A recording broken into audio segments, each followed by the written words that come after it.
Bonjour et bienvenue à tous. Alors aujourd'hui dans cette vidéo on va parler d'ego. Et pour être honnête, au départ quand on m'a envoyé un message pour me demander de parler de l'ego, j'ai tout simplement répondu à la personne qu'il y avait déjà beaucoup de vidéos sur ce sujet, dont des très bien, à mon sens. Et donc je l'invitais à faire ses propres recherches et à aller rechercher les informations. Le retour suivant de l'autre personne était simplement qu'il le savait, mais qu'il souhaitait avoir mon point de vue sur ce sujet. Donc c'est quelque chose qui a beaucoup travaillé dans ma tête pendant quelques temps, et je me suis dit bon, on va se lancer, je vais essayer de le faire, je vais en tout cas essayer de vous expliquer avec mes mots ma façon de le voir, ma définition, ma façon de le comprendre, et vous apprendre à le reconnaître, et ensuite à pouvoir le gérer pour que ça puisse être plus en harmonie. Parce que c'est ce qu'on recherche quand on parle d'ego, c'est pouvoir avoir une harmonie avec soi-même. Donc tout simplement pour définir l'ego, si on peut le définir, j'y mettrai le mot personnalité. L'ego est relié à la personnalité et vous permet de comprendre votre identité propre et vous permet aussi de comprendre vos limites par rapport aux autres. Donc l'ego n'est pas néfaste, comme il se dit dans beaucoup de domaines. Je n'ai pas un regard néfaste envers le mot ego, mais plus coloré, mitigé. Donc voilà, avant tout c'est la personnalité. On le détache aussi bien de l'âme, qui a un regard, un point de vue bien supérieur. L'ego est toujours ramené vraiment très terre à terre et très terrestre, très humain. L'ego c'est la somme des choses qui se sont passées dans votre vie, des croyances, des synapses, des choses, des connexions qui sont faites, qui vous permettent de réagir ensuite, de déclencher des signaux et qui vont vous faire prendre bien ou mal, ou personnellement les choses en tout cas. Vous allez le sentir personnellement, donc là c'est l'ego qui va s'exprimer, et parce qu'il y aura une notion d'identité dans ce qui sera dit. Versus l'âme, on fait bien la séparation entre les deux. Parce que l'âme, comme je vous le disais, elle a le point de vue, le regard et la distance nécessaire pour observer les choses, et c'est surtout avec plus de sagesse qu'elle le fait. L'ego, je le compare aussi, pour le définir, je vais vous le dire que c'est juste cette petite voix dans votre tête qui vous parle. C'est un dialogue intérieur. Et donc c'est un peu le dialogue entre l'âme et l'ego constant qui se fait. Et l'ego, quand il n'est pas conscient, quand il n'est pas recentré, aligné avec vous, il peut très mal vous parler. C'est souvent, vous allez le remarquer, que c'est cette voix qui va être pas souvent encourageante envers vous, qui va faire que les personnes vont se tourner vers l'auto-dénigrement. Ça va être cette petite voix qui va enchaîner, et si on vous dit quelque chose que vous prenez mal, et ben cette voix va faire un effet boule de neige, et là les sentiments qui seront collés avec vont carrément exploser, et les réactions seront physiques, violentes ou destructrices envers vous-même ou envers les autres. L'ego, je ne le vois pas néfastement, parce que vu comme ça, en fait, il est un petit peu comme un chien lâché, et à qui on ne porte pas attention, qui ne sait pas où est sa place et veut, comme un chien dans une meute, prendre la position de l'alpha euh, par sécurité, pour sa sécurité. C'est pas une place qu'il souhaite, mais il la prend parce qu'elle est laissée libre et qu'on ne lui dit pas comment faire. Donc cette voix dans votre tête, tantôt elle va vous parler en vous disant je, ou alors en vous disant tu. Donc elle vous tutoie ou elle se prend pour vous. Mais en tout cas, voilà, souvent c'est des reproches, des dénigrements, tu ne peux pas le faire, etc. C'est allié aussi à vos croyances, à vos peurs, et elle va constamment aller rechercher ça. Si vous prenez un exemple pour essayer d'identifier, imaginez-vous dans une situation que vous avez vécue récemment, où une personne vous a dit quelque chose qui n'allait pas, ou a fait quelque chose qui pour vous n'allait pas, et là, l'ego, la personnalité a réagi tout de suite. Et il a réagi comment? Il a réagi en commençant à critiquer ce qui se passait, critiquer la personne, pour qui elle se prend, etc., etc., etc. Et si vous ne le stoppez pas tout de suite, ça devient juste énorme.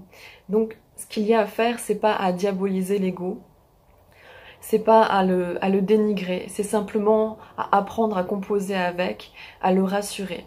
Et comment on fait au départ, c'est qu'on observe, on écoute ses pensées. Vous allez le voir tout de suite, des pensées de l'âme, des pensées inspirées, des choses qui viendront d'ailleurs. Tout simplement, quand vous allez pouvoir, en observant tout ça, vous allez pouvoir commencer à détecter quelles sont les phrases de l'ego. En général, on le comprend quand même assez rapidement. Et c'est dû carrément à une réaction, action-réaction. Donc dans un premier temps, il faut vraiment l'observer. Observer sans juger, juste écouter ce qui se passe et après vous vous rendez compte jusqu'où ça a été et dans quel état ça vous a mis, ce que ça vous a fait faire derrière, mal parler à la personne, répondre, réagir, etc., etc. Comprenez le processus, mais comprenez aussi que vous pouvez l'arrêter tout de suite, avant même que ça ne commence. Simplement en pratiquant l'observation et en prenant de la distance. L'ego cherche avant tout à être rassuré. Et pour être rassuré, il faut d'abord le calmer. Comme à un enfant, il va falloir lui dire stop constamment jusqu'à ce qu'il comprenne. Cette voix qui vous dénigre peut vous être aidante par la suite. Et c'est le but, c'est ce qu'on recherche. Qu'elle vous aide et plus qu'elle vous agresse constamment ou qu'elle crée des conflits autour de vous et dans votre vie. Donc en l'écoutant et en la rassurant, dès qu'elle commence, il faut la stopper. Comment la stopper? En lui disant stop, tout simplement. Vous l'écoutez, vous reconnaissez ce qui se passe, et là, vous splittez votre cerveau. Vous vous dites à vous-même, ok, c'est bien gentil, merci, mais non. Vous reconnaissez les mécanismes de action-réaction, de ce qui se passe. Et là, votre esprit commence, votre ego commence à faire son blabla intérieur, oui mais il a fait ça, et puis c'est parce que c'est ça, et parce que c'est ça.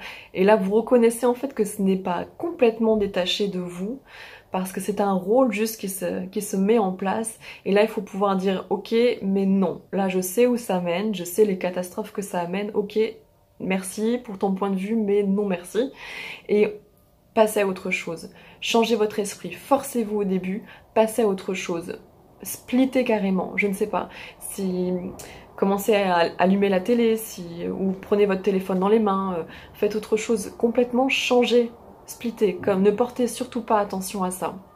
Après, vous pourrez prendre de la distance sur la situation et commencer à rassurer l'ego, c'est-à-dire dire ok, une fois que si vous devez réagir dans l'instant, ce sera l'ego et ce ne sera pas correct.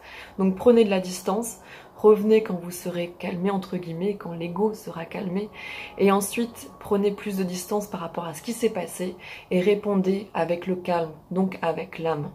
Sinon ça ne servira à rien. Donc c'est une première chose. Il faut vraiment apprendre à combiner avec les deux et opérer surtout un lâcher-prise. Ça ne doit pas être un combat. Cette voix a le droit de s'exprimer au départ, elle est comme elle est, et elle demande juste à ce qu'on lui porte attention. Donc ce n'est surtout pas un combat. C'est vraiment travailler aussi sur l'impact du regard des autres sur vous. Si vous arrivez à avoir du détachement par rapport à ça et à travailler sur l'impact du regard des autres, pas à vous en foutre non plus, mais ils ont le droit d'avoir leur avis. Vous avez le vôtre. Comprenez juste que derrière, il y a peut-être de la bienveillance ou peu importe, un problème avec eux-mêmes. C'est eux-mêmes qui le dénigrent, ils font un peu l'effet miroir, mais ce n'est pas vous. Donc travaillez aussi sur le regard des autres, ça va beaucoup aider votre ego. Ensuite, mettez de la bienveillance envers vous-même. Si vous ne mettez pas de la bienveillance envers vous-même, ce système, ce mécanisme ne pourra pas se stopper, ne pourra pas s'apaiser, tout simplement. Donc plus vous serez bienveillant envers vous-même, plus vous aiderez votre ego à être bienveillant envers vous-même. Et vous allez vite voir que ces phrases qui étaient « tu n'es pas capable »,« ce n'est pas possible », ce sera « allez, tu peux le faire » ou « qu'est-ce que tu risques à le faire ? Vas-y, fais-le ». On vous dit aussi de ne pas réfléchir avant d'agir. Vous comprenez? C'est quand on vous dit vous avez un impact, vous avez une idée, une impulsion, et là ça vient, c'est un élan du cœur, de l'âme qui vient. Vous avez envie de faire cette chose. Et là, la petite voix arrive et vous dit oui mais non, oui mais tu devrais peut-être pas y aller, oui mais qui tu es pour faire ça? Non mais voilà, cette voix-là, c'est pour ça qu'on vous dit ne réfléchissez pas.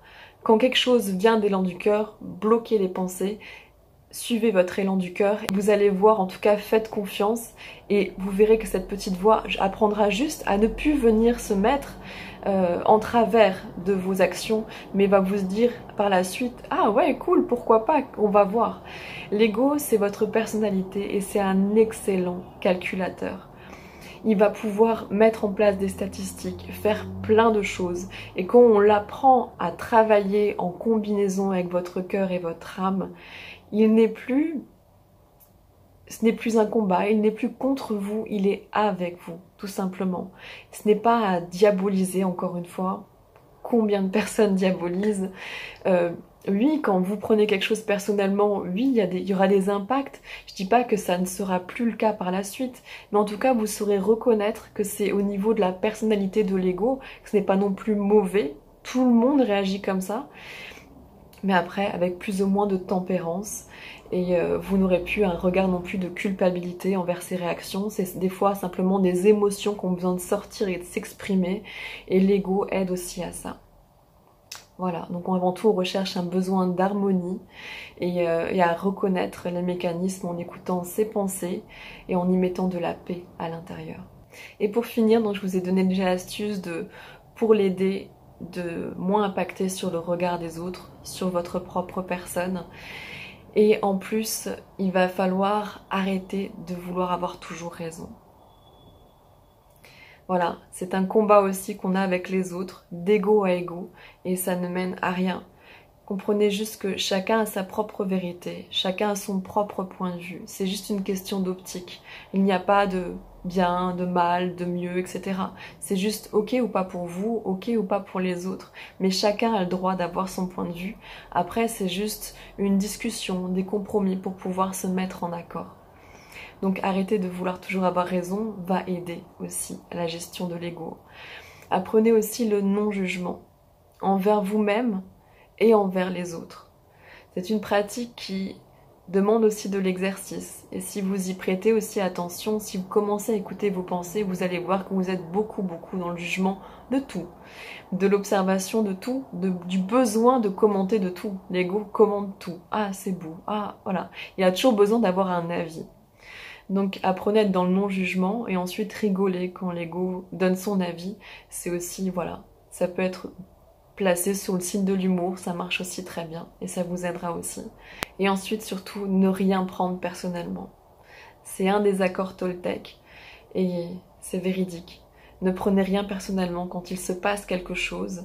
C'est pour ça le travail de laisser de côté, de passer à autre chose et de revenir ensuite dessus va grandement vous aider. Vous ne prenez pas personnellement les choses, aussi bien les bonnes que les mauvaises, prenez vraiment de la distance. Et vous allez voir que l'ego va se replacer en harmonie. Et il va mettre au point aussi des stratégies qui seront aidantes et encourageantes pour vous-même. Voilà. J'espère avoir pu répondre à cette grande question qu'est l'ego. En tout cas, vous avoir donné mon point de vue et mes techniques pour pouvoir commencer à le comprendre, à le gérer et pouvoir vivre plus en harmonie avec lui, non pas contre lui, non pas contre vous-même, mais en l'acceptant pleinement car il fait partie de vous. C'est comme ça, ce sera jusqu'au bout de votre vie. Et tout simplement en étant plus en accord aussi avec les autres parce que quand il se met moins en avant, quand il montre moins les crocs comme on dit dans les réactions, et ben ça calme aussi l'ego des autres et tout simplement on vit pleinement mieux. Voilà. C'était tout pour cette vidéo du samedi. Je vous souhaite une très belle journée. Je vous dis à mardi dans le deuxième vlog. Et je vous souhaite une très belle journée. Passez un excellent week-end. Et d'ici là, prenez soin de vous. Et ne prenez rien personnellement. Et aimez votre ego. Au revoir.